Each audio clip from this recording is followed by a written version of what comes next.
हाँ जी दोस्तों, तो कैसे हैं आप सब। उम्मीद करता हूँ आप सब बहुत अच्छे होंगे और अपनी पढ़ाई भी अच्छे से कर रहे होंगे। तो आज के सेशन में हम प्रैक्टिकल इम्प्लीमेंटेशन शुरू करने वाले हैं एसक्यूएल सीरीज में, जहाँ पे कि हम क्वेरीज लिखना आज से स्टार्ट कर देंगे। तो चलिए हम देखते हैं कि हमें क्वेरीज कहाँ पे लिखनी है, कौन कौन सी क्वेरीज होती हैं, और बाकी सारी चीजें हम डिस्कस करते हैं। तो हम already my SQL workbench install कर चुके हैं अपने लोकल में। अगर आपने वो वीडियो नहीं देखा है तो आप प्लेलिस्ट में जाके वीडियो देख सकते हैं कि हमें step by step my SQL workbench कैसे इंस्टॉल करना है। और ये मैंने तीनों ऑपरेटिंग सिस्टम के लिए बता रखा है, विंडोज के लिए भी, मैक के लिए भी और लिनक्स के लिए भी। तो चलिए अब हम आते हैं अपने माई एसक्यूएल वर्कबेंच पे। अगर आपने ऑलरेडी इंस्टॉल किया हुआ है तो आप अपने सर्च सेक्शन में आके यहाँ पे आप सर्च करिए माई एसक्यूएल वर्कबेंच और पहले वाले आइकन पे आप क्लिक कर दीजिए। जैसे आप क्लिक करेंगे तो कुछ ऐसा इंटरफेस खुल के आएगा, जहां पे कि आपको यहाँ एक टैब दिखेगा जो कि आपका एक लोकल इंस्टेंस क्रिएट हुआ होगा माई एसक्यूएल कनेक्शन का। तो हम इस पे क्लिक करेंगे और हमारा पूरा का पूरा एडिटर खुलकर हमारे सामने आ जाता है।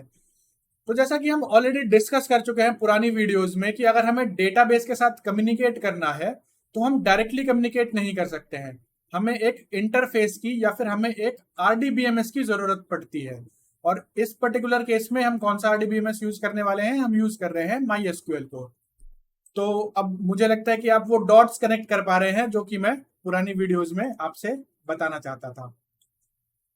तो चलिए सबसे पहले हम एक क्वेरी लिखते हैं जिसको कि हम बोलेंगे शो डेटाबेसेस। यानी कि मैं जानना चाहता हूं कि मेरे सिस्टम में कौन कौन से डेटाबेसेस एग्जिस्ट करते हैं।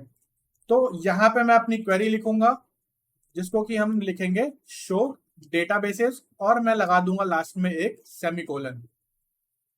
अब मुझे इस क्वेरी को अगर रन करना है तो मैं इस पूरे के पूरे क्वेरी को सेलेक्ट करके और यहाँ पे अगर आप जो लाइटनिंग आइकन है इसको प्रेस करेंगे तो मेरा क्वेरी रन हो जाता है। आपको यहाँ पे दो ग्रिड्स दिखेंगे जो कि एक रिजल्ट ग्रिड होगा और एक आउटपुट ग्रिड होगा। तो रिजल्ट ग्रिड में जो भी हम क्वेरी रन करते हैं उसका रिजल्ट दिखता है, और आउटपुट सेक्शन में हमें दिखता है कि क्या वो क्वेरी सही से रन हुआ है। अगर रन हुआ है तो उसका अगर उससे रिलेटेड कोई मैसेज है तो हमें वो दिखेगा, और वो क्वेरी हमने कितने ड्यूरेशन में रन करा है। तो यहाँ पे अगर आप फिलहाल देखेंगे तो हमारा, और यहाँ पे अगर आप देखेंगे तो एक ग्रीन टिक बन के आया हुआ है, यानी कि ये जो मेरा पर्टिकुलर क्वेरी जो मैंने अभी रन किया है वो बिल्कुल सही रन हुआ है। अगर मैं कोई एक गलत क्वेरी रन कर देता हूँ, लेट से मैं शो डेटाबेसेस की जगह मैं इसको स्पेलिंग मिस्टेक कुछ करके और मैं इसको रन करना चाहता हूँ, तो वैसे भी अगर आप देखेंगे तो ये ऑलरेडी एक रेड आइकन वहां पे बन के आ रहा है। बट अगर मैं इसको इग्नोर करके और मैं एक क्वेरी रन कर देता हूँ तो आप यहाँ पे भी देखेंगे आउटपुट सेक्शन में कि यहाँ पे एक क्रॉस बन के आ रहा है, और मैसेज वाले कॉलम में जो भी मेरा रिलेटेड उससे एरर रहेगा उससे रिलेटेड मुझे एक मैसेज आ जा रहा है कि यहाँ पे मेरा ये दिक्कत है। तो इससे हम पता कर सकते हैं कि क्या हमारा क्वेरी जो है वो सही से रन हुआ है या फिर वो रन नहीं हुआ है। तो जैसे ही मैंने इस क्वेरी को रन किया तो आप देखेंगे कि रिजल्ट ग्रिड में मेरे 4 रोज आ जाता है, जिसको कि है information schema, my SQL performance schema और सिस। यानी कि ये मेरा एक लिस्ट ऑफ डेटाबेसेस आ गया जो ऑलरेडी हमारे सिस्टम में एग्जिस्ट कर रहे हैं। फिलहाल हमने अपने साइड से कोई भी डेटाबेस क्रिएट नहीं किया है।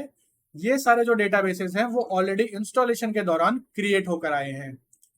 तो चलिए अब हम जानते हैं कि अगर हमें डेटाबेस क्रिएट करना है, अगर हमें अपना डेटाबेस क्रिएट करना है तो हम उसको कैसे कर सकते हैं। तो उसके लिए मैं एक क्वेरी लिखूंगा जिसको कि हम बोलेंगे क्रिएट डेटाबेस, और यहाँ पे हम डाल देंगे डेटाबेस का नाम। तो लेट से मैं नाम देना चाहता हूँ वाईटी डेटाबेस, तो मैंने उसको ये नाम दे दिया। और मैं अब इसको रन करना चाहता हूं तो या तो मैं इसको पूरा सेलेक्ट करके और इस लाइटनिंग वाले आइकन पे क्लिक कर सकता हूं, या फिर मैं शॉर्टकट के लिए कंट्रोल और एंटर भी प्रेस कर सकता हूं। तो जैसे ही मैं कंट्रोल और एंटर प्रेस करूंगा तो आप देखेंगे आउटपुट वाले सेक्शन में मेरा एक और रो ऐड हो गया, और ये मुझे दिखा रहा है कि मेरा जो क्वेरी है वो बिल्कुल सही से रन हुआ है। अब अगर हम इसको वेरीफाई करना चाहें तो मैं फिर से शो डेटाबेसेस वाली क्वेरी रन कर देता हूं, ताकि जो भी मेरे डेटाबेसेस एग्जिस्ट करते हैं उनका एक लिस्ट मुझे मिल जाए। तो मैं फिर से शो डेटाबेसेस रन करूंगा और इस बार आप देखेंगे कि जो YT डेटाबेस है वो एग्जिस्ट कर रहा है, या फिर वो हमें दिख रहा है यहाँ पे कि वो एक नया डेटाबेस क्रिएट हुआ है। यहाँ पे मैंने स्पेलिंग गलत लिख दिया है, तो हम स्पेलिंग कोई दिक्कत नहीं, हम इग्नोर कर सकते हैं। ठीक है, तो ये हमने देखा कि हम डेटाबेस को क्रिएट कैसे करेंगे। अब सपोज हमारा ऐसा कंडीशन आता है कि जहां पे मेरा डेटाबेस ऑलरेडी एग्जिस्ट कर रहा है और मुझे ये लगता है कि वो डेटाबेस अब मेरे किसी काम का नहीं है और मुझे उसको डिलीट करना है। तो हम डेटाबेस को डिलीट कैसे करेंगे? तो डेटाबेस को हम डिलीट कर सकते हैं ड्रॉप डेटाबेस और डेटाबेस का नाम देके।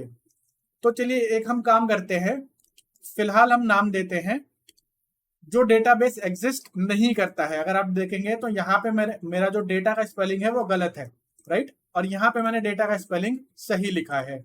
और अगर मैं इसको ड्रॉप करना चाहता हूं जो कि एग्जिस्ट नहीं करता है, तो मेरा क्या आउटपुट आता है? आप देखेंगे कि आउटपुट सेक्शन में यहाँ पे एसक्यूएल सर्वर ने हमें एक एरर रेस्पॉन्स दिया है जो कह रहा है कैन नॉट ड्रॉप डेटाबेस और डेटाबेस का नेम।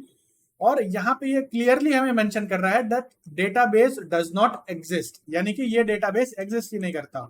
तो जो चीज एग्जिस्ट ही नहीं करता उसको हम ड्रॉप कैसे कर सकते हैं, राइट? तो अब अगर मैं सही डेटाबेस का नाम दे दूं, यानी कि मैं यहां से अगर ये ए हटा दूं और मैं इसको रन करूं, तो आप देखेंगे कि इस बार मेरा जो आउटपुट है वो एकदम सही आया है और ये डेटाबेस मेरा ड्रॉप हो गया। अब हम इसको वेरीफाई करना चाहें तो हम फिर से शो डेटाबेसेस वाला क्वेरी रन करेंगे और हम यहाँ पे देख सकते हैं कि हमारा जो डेटाबेस है उसका एक लिस्ट आ गया जिसमें कि जो YT डेटाबेस है वो एग्जिस्ट नहीं करता है। ठीक है, तो ठीक है दोस्तों, इस सेक्शन के लिए इतना ही। तो आगे एक सेक्शन में हम देखेंगे कि हम उसमें टेबल्स कैसे क्रिएट कर सकते हैं, टेबल्स में हम डेटा कैसे इंसर्ट कर सकते हैं और बहुत सारी चीजें। तो तब तक के लिए इतना ही, पढ़ते रहिए और मस्त रहिए। Bye bye.